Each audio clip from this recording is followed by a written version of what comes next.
जैसे कि कर्मचारी को उम्मीद थी, जिस तरह इस बार पे कमीशन के बाद कर्मचारियों के वेतन में बढ़ोतरी हुई है, उसके हिसाब से सरकार कम से कम 10 लाख पर ईयर जो है वो इनकम टैक्स में छूट देगी।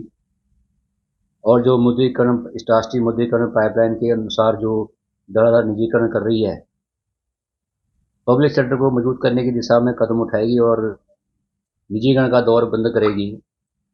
उस तरह की कोई बात सामने नहीं आ रही है, बल्कि निजीकरण के बारे में बिल्कुल सरकार चुप है और अपना काम बहुत ही तेजी से कर रही है। जहां तक कर्मचारी वर्ग में जो उम्मीद थी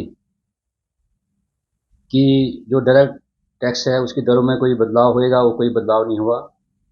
नौकरी पेशा लोगों को इससे बहुत बड़ी निराशा हुई है।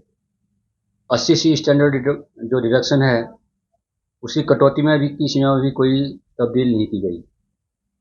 और एक उम्मीद थी कि पुरानी पेंशन बहाली का केंद्र सरकार कोई निर्णय लेगी, क्योंकि उसमें कई करोड़ों परिवार जो है जो जुड़े हैं, जो 2004 के बाद जिनकी नियुक्तियां हुई हैं केंद्र सरकार और स्टेट सरकारों में।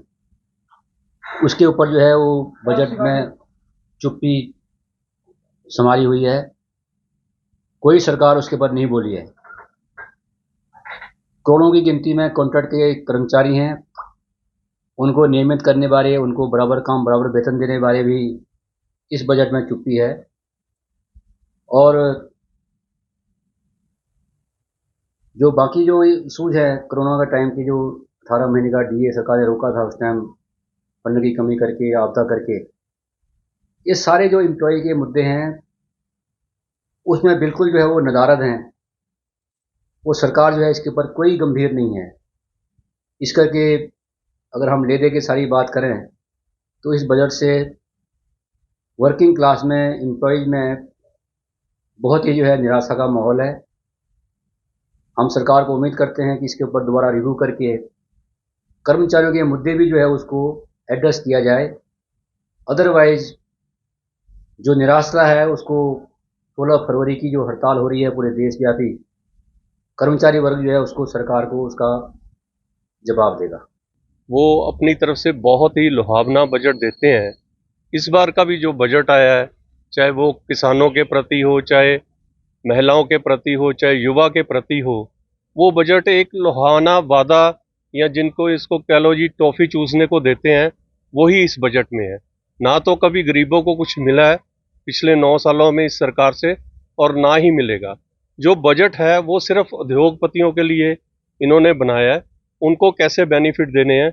बाकी जो मीडियोकर फैमिलीज हैं, जो पेशेवर लोग हैं, उनको तो सिर्फ इन्होंने इस चीज तक सीमित रखा है भी वो सिर्फ टीवी पे अपना देखते हुए डिबेट्स देखें और अपना खून फूकें। ना तो ये बजट किसी को समझ आने वाला है, और ना ही ये बजट किसी को कोई ऐसी किरण दिखाएगा आगे जिससे उसको कोई राहत मिलेगी। इस वारी चलो इंटरनल बजट सीगा, पर फिर भी इलेक्शन ईयर करके सानू थोड़ी ਜਿਹੀ ਵੱਧ ਉਮੀਦਾਂ ਸੀਗੀਆਂ। ਉਦਾਂ ਦਾ ਬਜਟ ਤਾਂ ਨਹੀਂ ਆਇਆ, ਪਰ ਫਿਰ ਵੀ ਸਰਕਾਰ ਨੇ ਜਿਹੜੇ 3 ਰੇਲਵੇ ਕੋਰੀਡੋਰ ਦੇ ਦਿੱਤੇ ਨੇ, ਉਹਦਾ ਵਪਾਰੀਆਂ ਨੂੰ ਫਾਇਦਾ ਹੋਏਗਾ। ਇੱਕ ਜਿਹੜੇ ਨਵੇਂ ਸਟਾਰਟਅਪ ਵਾਲਿਆਂ ਨੂੰ 1 ਸਾਲ ਵਾਸਤੇ ਇਹਨਾਂ ਨੇ ਅੱਗੇ ਕਰ ਦਿੱਤਾ ਕਿ ਉਹਦਾ ਕੋਈ ਟੈਕਸ ਨਹੀਂ ਲਿੱਤਾ ਜਾਏਗਾ। ਉਹਦਾ ਨਵੇਂ ਜਿਹੜੇ ਸਟਾਰਟਅਪ ਜੋ ਕੰਮ ਕਰਨ ਵਾਲੇ ਨੇ ਉਹਨਾਂ ਨੂੰ ਬੈਨੀਫਿਟ ਮਿਲੇਗਾ। ਕੁੱਲ ਮਿਲਾ ਕੇ ਜਿਹੜਾ ਬਜਟ ਆਇਆ ਉਹ ਠੀਕ ਆਇਆ।